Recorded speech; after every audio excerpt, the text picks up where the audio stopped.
Looking back on my childhood, there were so many amazing games that were around in the PS2 and original Xbox era that encapsulated what I loved about playing with toy soldiers. From the likes of games such as Sarge's Army and films like Toy Soldiers, there were always so much joy to be had when my imagination was let loose. In recent years, we have had no such game arrive onto the market, and all of these games dissipated towards the end of that generation of consoles. However, we are now seeing a brand new IP being brought to the table by a small team of passionate developers, and it's a game that I've wanted to see for quite some time. HYPERCHARGE Unboxed is a unique FPS romp through the world of a toy as you battle it across a range of locations and numerous household environments. With that in mind, my name is Fletcher, this is Xbox Nation, and this is our review of HYPERCHARGE Unboxed, which is releasing on the 31st of May for the Xbox One and Xbox Series consoles. In terms of gameplay, HYPERCHARGE Unboxed works as follows. The main objective is to protect each of the coloured cores from a constant wave of enemies using weapons, buildables to create defensive traps, and turrets to fend off all attackers. Before each wave starts, you will have a few minutes to prepare for the next assault. During this time, you can gather credits needed to build defenses around your cores on the coloured panels that are located on the floor. These buildable units and devices are your backbone and will help you repel the enemies in many different ways. For example, the Lego brick-esque wall can provide a barrier between the enemy and a core, while a turret may be able to fire shots from distance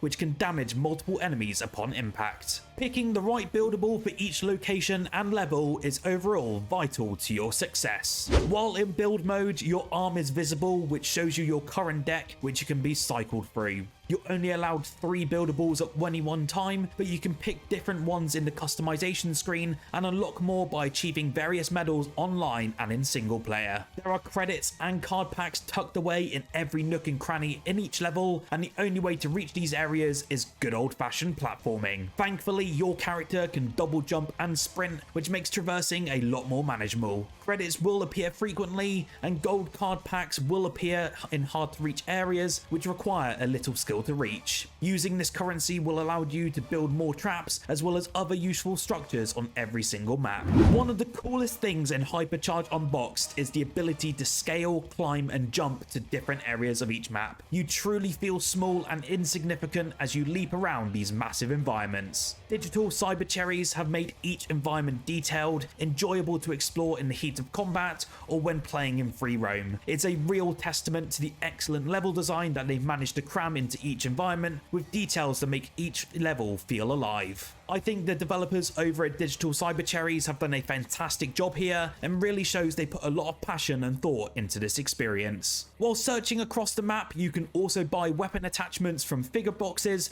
dotted around, which is pretty cool. A little orange shopping trolley highlights these, so you can definitely look out for them. These attachments can be attached to your primary weapon and cycled through with the Y button. Having extra weaponry is heavily useful in every single firefight, but I found the standard submachine gun is just as valuable. Buying weapons will depend on your situation. Either you'll save credits for more building defenses, or you'll spend it on new attachments. There is even a slot machine found in each level which may reward you or punish you if you dare to use it. What I do really like about the variety of weapons is that I feel like they all have a unique purpose, and all of them also have a secondary ability. The single player mode in HYPERCHARGE Unboxed allows you to play in either wave mode or free roam. There is a small story to get stuck into, but by no means should you expect a deep or grandiose campaign. Most of the time you will get a short comic book inspired cutscene which will introduce you to each level and give you some backstory, but beyond this there is no real narrative at play. Upon starting a mission, there are 4 difficulty settings: easy and normal, which allow you to earn your typical bronze, silver and gold and platinum medals, and then you have the expert and nightmare difficulties, which will reward you with either a sapphire, emerald, ruby or diamond reward. Different difficulty settings will also change up enemy varieties, and there are so many enemy types to face, including robots, zombies, tanks, small soldiers, dinosaurs, planes, amongst many others. The big bonus is that you are also accompanied by AI teammates which will assist you against waves of enemies, and this is well welcome, especially if you don't have any friends who can join you in online or couch co-op. Whilst on the topic of medals, you will also use these to access the game's unlockables, which are new types of classes with their own unique heads, skins, and gun materials. Medals can also unlock new buildable cards, names for your characters, and maps. Find the conditions on how to unlock a particular item. You can view what is required before that item becomes unlocked in the customization menu.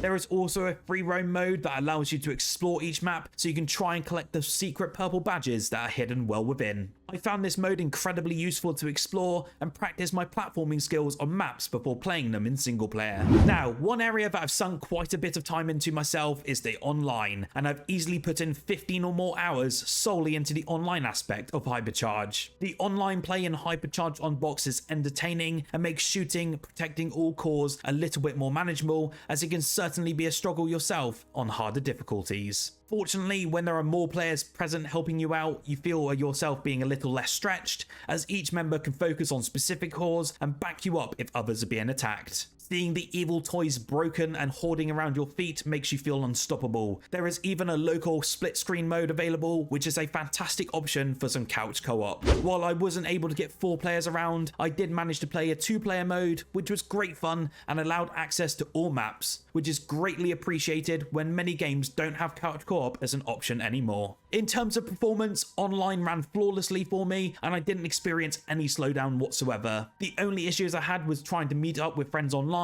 and it was sometimes difficult for them to join my lobby or to find me. I also found that inviting players from within the game menu caused my game to crash, but at present I don't know whether this was due to it being a pre-release game of the Xbox version or just a specific bug. Also, after completing a match, sometimes players would time out and be kicked back to the menu. I do think this was more to do with people's connections, as I didn't actually experience this once. There is also quite a variety of versus modes available, which are very reminiscent of games like Quake and Unreal Tournament, and this is one area which I really enjoyed a lot. From the likes of Team Deathmatch, Deathmatch and Plague Mode amongst many others, they really do make for some great matches, and the variety on offer was second to none. It is really easy to create or find matches, and the fact there is crossplay with PC on the Xbox version was incredibly welcome, as me and my friends did bump into players on PC upon jumping into any of the modes. Don't get me wrong, the game is not very populated at all, and sometimes there were a struggle to find some games, but I expect this will change once the game launches onto Xbox. One favourite mode of mine was easily the Infected mode, as you're thrust into dark environments with a flashlight and a shotgun with limited ammo, and the ultimate aim is to survive as long as you can. This gets incredibly intense, as there was so much laughter in the voice chat as each of us succumbed to the infection getting us. My main gripe about the versus mode is that each game mode does have to be set up independently, and you can't switch between modes once you've selected a game. This does become tiresome, because if you're bored of TDM or Infected,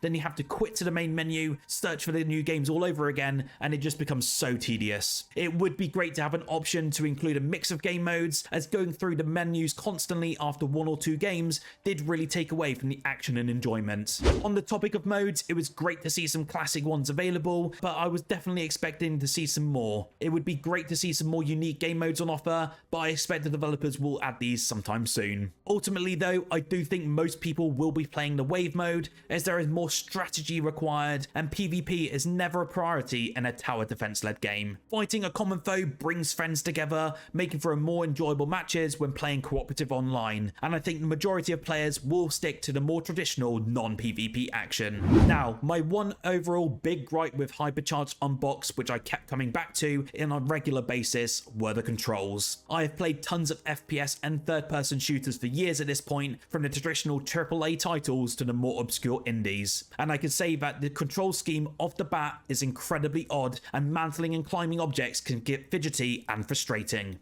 It controls well enough in terms of shooting, but there is a bit of a learning curve when it comes to in-the-air movement and making jumps, which can be incredibly frustrating. There were so many occasions which I'd be trying to find collectibles or trying to move out of combat, but due to the frustrating nature of making jumps, I almost always wanted to put the game down and come back when I was less annoyed. It did conflict a lot with my enjoyment, but I was always willing to look past this slight annoyance as the overall package is just fantastic. What makes this game stand out across the litany of other FPS titles releasing over the past few years like Call of Duty Modern Warfare 3, 2042 or Halo Infinite is its impressive art direction and soundtrack, which finds obvious inspiration in things from 90s cartoons to movies like Small Soldiers. Yes, the game is wholly fun, but without the attention to detail, I don't think it would stand out as much as it does. With virtually nothing but great things to say about this game, it's a shame that the player population is so low and I was left almost exclusively playing with bots. While the friendly and enemy AI in this game is largely on the great side,